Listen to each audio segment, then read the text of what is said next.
ಮಹಾಸಾಗರ ರಕ್ಷಣೆಗೆ Bharat big plan.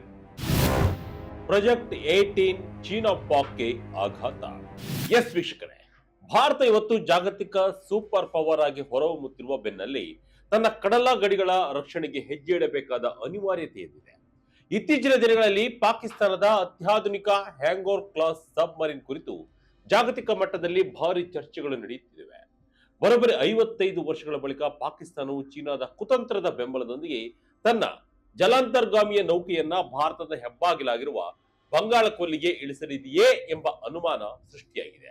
ಇದರ ಬೆನ್ನಲ್ಲೇ ಇತ್ತ ಚೀನಾ ದೇಶವು ಭಾರತವನ್ನ ಕಡಲ ಗಡಿಯಲ್ಲಿ ಸುತ್ತುವರಿಯಲು ಸ್ಟ್ರಿಂಗ್ ಆಫ್ ಫಾಲ್ಸ್ ಎಂಬ ಕುತಂತ್ರದ ಜಾಲ ಹೆಣೆದಿದೆ.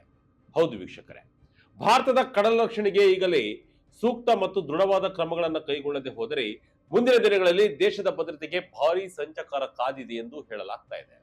ಇದೇ ಕಾರಣಕ್ಕೆ ಭಾರತೀಯ ನೌಕಾಪಡೆ ಈಗ ಜಗತ್ತು ಬೆಚ್ಚಿ ಬೀಳಿಸುವಂತಹ ಬೃಹತ್ ಯೋಜನೆಗೆ ಕೈ ಹಾಕಿದೆ. ಅದೇ ಪ್ರಾಜೆಕ್ಟ್ 18.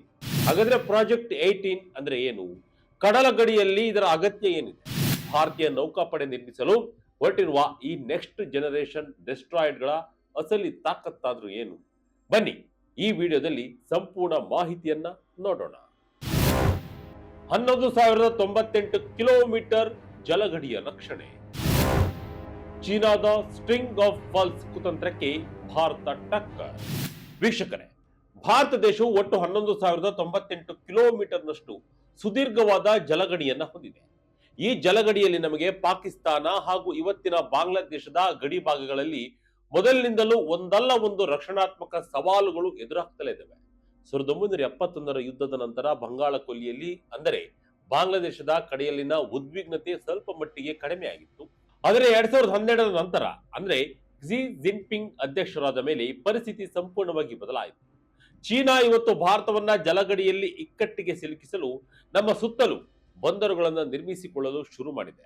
ಮಯನ್ಮಾರ್, ಬಾಂಗ್ಲಾದೇಶ, ಶ್ರೀಲಂಕಾ, ಮಾಲ್ಡೀವ್ಸ್, ಜಿಬೂಟಿ ಮತ್ತು ಪಾಕಿಸ್ತಾನ ಸೇರಿದಂತೆ ಭಾರತದ ಜಲಗಡಿಯ ಸುತ್ತಲೂ ಚೀನಾ ತನ್ನ ಮಿಲಿಟರಿ ನೆಲೆಗಳನ್ನು ಸ್ಥಾಪಿಸಿದೆ.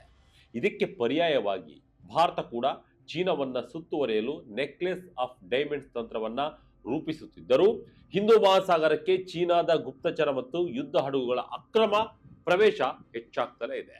ಭಾರತವು ಯಾವುದೇ ಪ್ರಮುಖ ಮಿಸೈಲ್ ಪರೀಕ್ಷೆ ನಡೆಸುವಾಗಲೂ ಚೀನಾ ತನ್ನ ಗೂಢಚಾರಿ ಹಡಗುಗಳನ್ನು ಕಳುಹಿಸಿ ತಗದೆ ತೆಗಿತಾ ಇದೆ. ಇಂತಹ ಸಂದರ್ಭದಲ್ಲಿ ಪಾಕಿಸ್ತಾನದ ಹೊಸ ಹ್ಯಾಂಗೋರ್ ಸಬ್ಮರೀನ್ ಭಾರತಕ್ಕೆ ದೊಡ್ಡ ಥ್ರೆಟ್ ಆಗಿ ಪರಿಣಮಿಸಿದೆ. ಈ ಎಲ್ಲ ಕಂಟಕಗಳನ್ನ ಧೂಳಿಪಟ ಮಾಡಲೆಂದೇ ಭಾರತ ಈಗ ಪ್ರಾಜೆಕ್ಟ್ 18 ಅನ್ನ ಜಾರಿಗೆ ತರ್ತಾ ಇದೆ. ಏನಿದು ನೌಕಾಪಡೆಯ ಸೀಕ್ರೆಟ್ ಪ್ರಾಜೆಕ್ಟ್ 18? ದೊಡ್ಡದಾದ ನೆಕ್ಸ್ಟ್ ಜನರೇಷನ್ ಡೆಸ್ಟ್ರಾಯರ್. ಎಸ್ ವೀಕ್ಷಕರೇ, ಈ ಪ್ರಾಜೆಕ್ಟ್ 18 ಎನ್ನುವುದು ಭಾರತೀಯ ನೌಕಾಪಡೆಗಾಗಿ ಅತ್ಯಾಧುನಿಕ next generation guided missile destroyer ಯುದ್ಧ ನೌಕೆಗಳನ್ನು ನಿರ್ಮಿಸುವ ಬೃಹತ್ ಯೋಜನೆಯಾಗಿದೆ. ಸದ್ಯ ಭಾರತೀಯ ನೌಕಾಪಡೆಯಲ್ಲಿ ಕಾರ್ಯನಿರ್ವಹಿಸುತ್ತಿರುವ ಅತ್ಯಂತ ಪ್ರಬಲ ಯುದ್ಧ ನೌಕೆಗಳಾದ ವಿಶಾಖಪಟ್ಟಣಂ ಕ್ಲಾಸ್ ಡೆಸ್ಟ್ರಾಯರ್ಗಳ ನಂತರ ಅದಕ್ಕಿಂತಲೂ ಬೃಹತ್ ಹಾಗೂ ಅತ್ಯಾಧುನಿಕ ಸ್ಟೆಲ್ತ್ ತಂತ್ರಜ್ಞಾನವನ್ನು ಹೊಂದಿರುವ ಡೆಸ್ಟ್ರಾಯ್ಡ್ಗಳನ್ನ ನಿರ್ಮಿಸುವುದು ಈ ಯೋಜನೆಯ ಮುಖ್ಯ ಗುರಿಯಾಗಿದೆ. ಸದ್ಯ ಈ ಯೋಜನೆ ವಿನ್ಯಾಸದ ಹಂತದಲ್ಲಿದ್ದು ಇದನ್ನ ಭಾರತೀಯ ನೌಕಾಪಡೆಯ ವಾರ್ಶಿಪ್ ಡಿಸೈನ್ ಬ್ಯೂರೋ ನೇತೃತ್ವದಲ್ಲಿ ಭಾರತದ ಪ್ರಮುಖ ಹಡಗು ನಿರ್ಮಾಣ ಸಂಸ್ಥೆಗಳ ಸಹಯೋಗದೊಂದಿಗೆ ಸಂಪೂರ್ಣ ಸ್ವದೇಶಿ ತಂತ್ರಜ್ಞಾನವನ್ನ ಬಳಸಿ ಅಭಿವೃದ್ಧಿಪಡಿಸಲಾಗ್ತಾ ಇದೆ. ಯುದ್ಧದ ಸಂದರ್ಭದಲ್ಲಿ ಭಾರತದ ಹೆಮ್ಮೆಯ ಏರ್ ಕ್ರಾಫ್ಟ್ ಕ್ಯಾರಿಯರ್ಗಳಾದ INS ವಿಕ್ರಾಂತ್ ಹಾಗೂ INS ವಿಕ್ರಮಾದಿತ್ಯ ನೌಕೆಗಳಿಗೆ ಬೆಂಗಾವಲಾಗಿ ನಿಂತು ರಕ್ಷಣೆ ನೀಡಲು ಈ ಬೃಹತ್ ಡೆಸ್ಟ್ರಾಯರ್ಗಳನ್ನ ಬಳಸಿಕೊಳ್ಳಲಾಗುತ್ತದೆ. ವಾಯು ರಕ್ಷಣೆ ಆಂಟಿ ಸಬ್ಮರೀನ್ ವಾರ್ಫೇರ್. 13 ಡೆಸ್ಟ್ರಾಯರ್, ಭಾರತದ ಸೇನಾ ಬಲ ಎಷ್ಟು? ವೀಕ್ಷಕರೇ, ಇಷ್ಟಕ್ಕೂ ಈ ಯುದ್ಧ ನೌಕೆಗಳ ಸಾಮರ್ಥ್ಯ ಎಂತಹದ್ದು ಗೊತ್ತಾ? ಇವು ಕೇವಲ ಸಮುದ್ರದ ಮೇಲ್ಮೈನಲ್ಲಿ ಮಾತ್ರವಲ್ಲದೆ ದೂರದ ವಾಯು ರಕ್ಷಣೆ, ಆಂಟಿ ಸಬ್ಮರೀನ್ ವಾರ್ಫೇರ್ ಮತ್ತು ಕಡಲ ತೀರದ ದಾಳಿಗಳಲ್ಲಿ ಅತ್ಯಂತ ಸಮರ್ಥವಾಗಿ ಭಾಗವಹಿಸಬಲ್ಲವು. ಸದ್ಯ ಭಾರತೀಯ ನೌಕಾಪಡೆಯಲ್ಲಿ Rajput class, Delhi class, Kolkata class ಹಾಗೂ ಅತ್ಯಾಧುನಿಕ ವಿಶಾಖಪಟ್ಟಣಂ ಕ್ಲಾಸ್ ಡೆಸ್ಟ್ರಾಯರ್ಗಳು ಸಕ್ರಿಯವಾಗಿವೆ.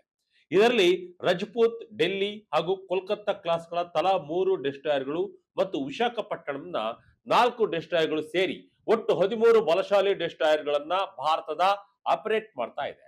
ಆದರೆ ಚೀನಾದ ನೌಕಾಪಡೆಯ ಅಗಾಧ ಬೆಳವಣಿಗೆಗೆ ಸೆಟ್ ಹೊಡೆಯಲು 2040 ಹೊತ್ತಿಗೆ ಭಾರತೀಯ ನೌಕಾಪಡೆಯಲ್ಲಿ ಯುದ್ಧ ನೌಕೆಗಳ ಸಂಖ್ಯೆಗಳನ್ನ ಗಣನೀಯವಾಗಿ ಹೆಚ್ಚಿಸಬೇಕಾಗಿದೆ. ಇದೇ ಕಾರಣಕ್ಕಾಗಿ ಪ್ರಾಜೆಕ್ಟ್ 18ರ ಅಡಿಯಲ್ಲಿ ಒಟ್ಟು 12 ಹೊಸ ತಲೆಮಾರಿನ ಅತ್ಯಾಧುನಿಕ ಡೆಸ್ಟ್ರಾಯರ್ಗಳನ್ನ ನಿರ್ಮಿಸುವ ಹೆಮ್ಮೆಯ ಗುರಿಯನ್ನ ಭಾರತ ಹೊಂದಿದೆ. 13,000 ಟನ್ ತೂಕ, ಗಂಟೆಗೆ 30 ನೌಟ್ಸ್ಗಿಂತ ಹೆಚ್ಚು ವೇಗ. ರೇಡರ್ ಕಣ್ಣಿಗೆ ಚಳ್ಳೆಹಣ್ಣು ತಿನ್ನಿಸುತ್ತೆ ಸ್ಟೆಲ್ತ್ ಫೀಚರ್ಸ್.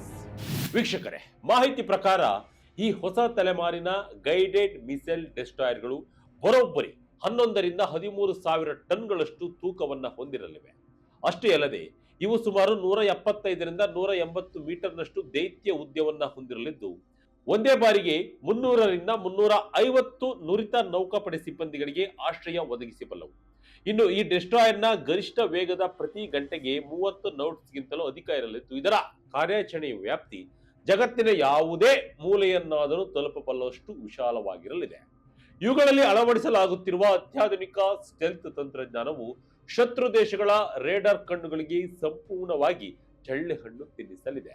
ಇದರೊಂದಿಗೆ ಇನ್ಫ್ರಾರೆಡ್ ಸಿಗ್ನೇಚರ್ ಮತ್ತು ಧ್ವನಿ ತಗ್ಗಿಸುವ ಅತ್ಯಾಧುನಿಕ ವ್ಯವಸ್ಥೆಯೂ ಇರಲಿದ್ದು, ಸಮುದ್ರದ ಆಳದಲ್ಲಿರುವ ಶತ್ರು ಜಲಾಂತರ್ಗಾಮಿಗಳು ಇದನ್ನ ಪತ್ತೆ ಹಚ್ಚಲು ಹರಸಾಹಸವನ್ನ ಪಡಬೇಕಾಗುತ್ತೆ. ಭಾರತದ ಅತ್ಯಂತ ಭಯಾನಕ ಅಸ್ತ್ರ ಇದರಲ್ಲಿ ಲೋ.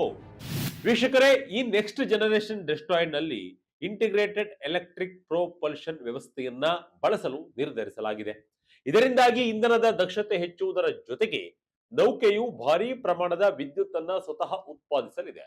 ಈ ಅಗಾಧ ವಿದ್ಯುತ್ ಉತ್ಪಾದನೆಯು ಭವಿಷ್ಯದಲ್ಲಿ ಭಾರತೀಯ ನೌಕಾಪಡೆ ಬಳಸಲಿರುವ ಅತಿ ಭಯಾನಕ ಮತ್ತು ಅತ್ಯಾಧುನಿಕ ಲೇಸರ್ ವೆಪನ್ಸ್ ಗಳನ್ನ ಬಳಸಲು ಮಹತ್ವದ ದಾರಿಯನ್ನ ಮಾಡಿಕೊಡುತ್ತದೆ.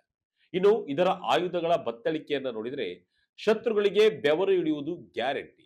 ಇದರಲ್ಲಿ ಭಾರತ ಮತ್ತು ರಷ್ಯಾ ಜಂಟಿಯಾಗಿ ತಯಾರಿಸಿರುವ ಪ್ರಪಂಚದ ಅತ್ಯಂತ ವೇಗದ ಬ್ರಹ್ಮೋಸ್ ಸೂಪರ್ ಸಾನಿಕ್ ಕ್ರೂಸ್ ಕ್ಷಿಪಣಿಗಳು, ಭಾರತದ ಮುಂದಿನ ದಿನಗಳಲ್ಲಿ ಸಿದ್ಧಪಡಿಸಲಿರುವ ಹೈಪರ್ಸಾನಿಕ್ ಮಿಸೈಲ್ಗಳು, ಲಾಂಗ್ ರೇಂಜ್ ಆಂಟಿ ಶಿಪ್ ಹಾಗೂ ಆಂಟಿ ಸಬ್ಮರಿನ್ ಮಿಸೈಲ್ಗಳ ಜೊತೆಗೆ ಅತ್ಯಂತ ಪ್ರಬಲ ಟಾರ್ಪಿಡೋಗಳನ್ನ ಅಳವಡಿಸಲಾಗುತ್ತದೆ. ಇದಕ್ಕಾಗಿ ಬರೋಬ್ಬರಿ 144 ವರ್ಟಿಕಲ್ ಲಾಂಚಿಂಗ್ ಸಿಸ್ಟಮ್ ಸೆಲ್ಗಳನ್ನ ಬಳಸಲಾಗುತ್ತಿದ್ದು, ಬರಾಕ್ 8 ಮತ್ತು VLSRSM ಕ್ಷಿಪಣಿ ವ್ಯವಸ್ಥೆಗಳು ಶತ್ರುಗಳ ವಿಮಾನಗಳು, ಹೆಲಿಕಾಪ್ಟರ್ಗಳು, ಡ್ರೋನ್ಗಳು ಮತ್ತು ಕ್ಷಿಪಣಿಗಳಿಂದ ಈ ನೌಕೆಗೆ ಉಕ್ಕಿನ ಕೋಟೆಯಂತಹ ರಕ್ಷಣೆಯನ್ನ ನೀಡಲಿದೆ. ದೂರದಿಂದಲೇ ಶತ್ರು ಬೇಟೆಯಾಡುವ AESA ರೇಡಾರ್, 80,000 ಕೋಟಿ ಬಜೆಟ್, ಭಾರತದಲ್ಲಿ ಉದ್ಯೋಗ.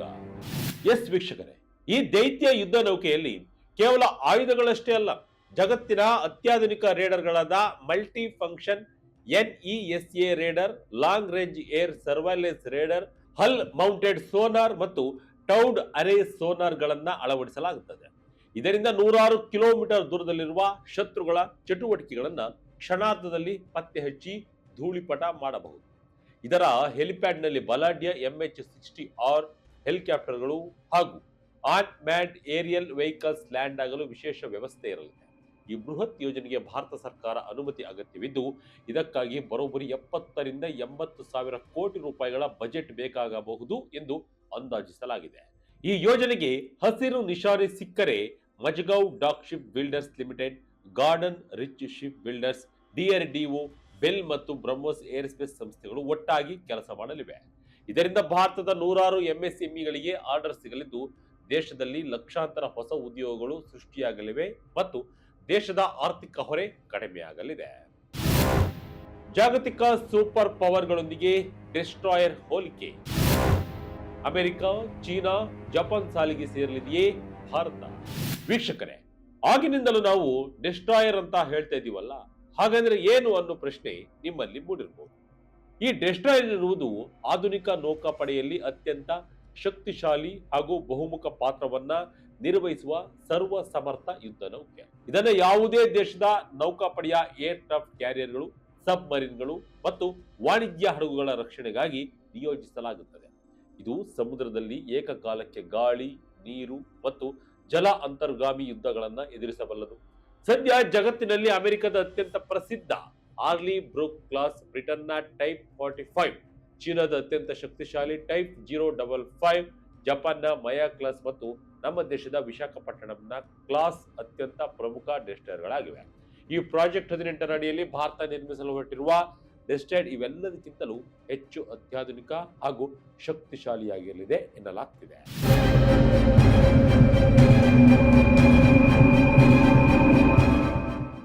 ಒಟ್ಟಾರೆಯಾಗಿ ಹೇಳುವುದಾದ್ರೆ ಭಾರತೀಯ ನೌಕಾಪಡೆಯ ಈ ಹೆಮ್ಮೆಯ ಪ್ರಾಜೆಕ್ಟ್ 18 ಯೋಜನೆಯ ಕೇವಲ ದೈತ್ಯ ಯುದ್ಧ ನೌಕೆಗಳ ನಿರ್ಮಾಣಕ್ಕೆ ಸೀಮಿತವಾಗಿಲ್ಲ. ಇದು ಹಿಂದೂ ಮಹಾಸಾಗರದ ವಲಯದಲ್ಲಿ ಭಾರತದ ಸಾರ್ವಭೌಮತ್ವವನ್ನ ಎತ್ತಿ ಹಿಡಿಯುವ ಮತ್ತು ಚೀನಾ ಹಾಗೂ ಪಾಕಿಸ್ತಾನದ ಜಂಟಿ ಕಡಲ ಕುತಂತ್ರಗಳಿಗೆ ತಕ್ಕ ಪ್ರತ್ಯುತ್ತರ ನೀಡುವ ಒಂದು ಆಯಕಟ್ಟಿನ ರಕ್ಷಣಾ ನೀತಿಯಾಗಿದೆ. ಸಂಪೂರ್ಣ ಸ್ವದೇಶಿ ತಂತ್ರಜ್ಞಾನ ಹಾಗೂ ಸ್ಥಳೀಯ ಕೈಗಾರಿಕೆಗಳ ಸಹಭಾಗಿತ್ವದೊಂದಿಗೆ ಅನುಷ್ಠಾನಗೊಳ್ಳಲಿರುವ ಈ ಮಹತ್ವಾಕಾಂಕ್ಷೆ ಯೋಜನೆ ದೇಶಕ್ಕೆ ಆತ್ಮನಿರ್ಭರತೆಯ ಬಲ ನೀಡಲಿದ್ದು ಸಾವಿರಾರು ಹೊಸ ಉದ್ಯೋಗಗಳನ್ನು ಸೃಷ್ಟಿಸಲಿದೆ. ಜಾಗತಿಕ ಮಟ್ಟದಲ್ಲಿ ಭಾರತದ ಜಲರಕ್ಷಣಾ ಸನ್ನದ್ಧತೆಯನ್ನ ಹೆಚ್ಚಿಸಲು ಮತ್ತು ಭವಿಷ್ಯದ ಸವಾಲುಗಳನ್ನು ಸಮರ್ಥವಾಗಿ ಎದುರಿಸಲು ಈ ಅತ್ಯಾಧುನಿಕ ಡೆಸ್ಟಾಯರ್ಗಳು ಭಾರತಕ್ಕೆ ಅತ್ಯಗತ್ಯವಾಗಿವೆ. ಚೀನಾ ಮತ್ತು ಪಾಕಿಸ್ತಾನದ ಕಡಲ ಬೆದರಿಕೆಗಳನ್ನ ಮೆಟ್ಟಿ ನಿಲ್ಲಲು ಭಾರತ ರೂಪಿಸಿರುವ ಈ ಯೋಜನೆ ಹೇಗಿದೆ? ಕಮೆಂಟ್ ಮೂಲಕ ತಿಳಿಸಿ. ಇದಾಗಿತ್ತು ಈ ಕ್ಷಣದ ಇಂಟ್ರೆಸ್ಟಿಂಗ್ ಸ್ಟೋರಿ. ಇದೇ ರೀತಿಯ ಸ್ಟೋರಿಗಳಿಗಾಗಿ Vijaya Karnataka website, YouTube page, Facebook page follow ಮಾಡ್ತಾ ಇರಿ. ಧನ್ಯವಾದಗಳು.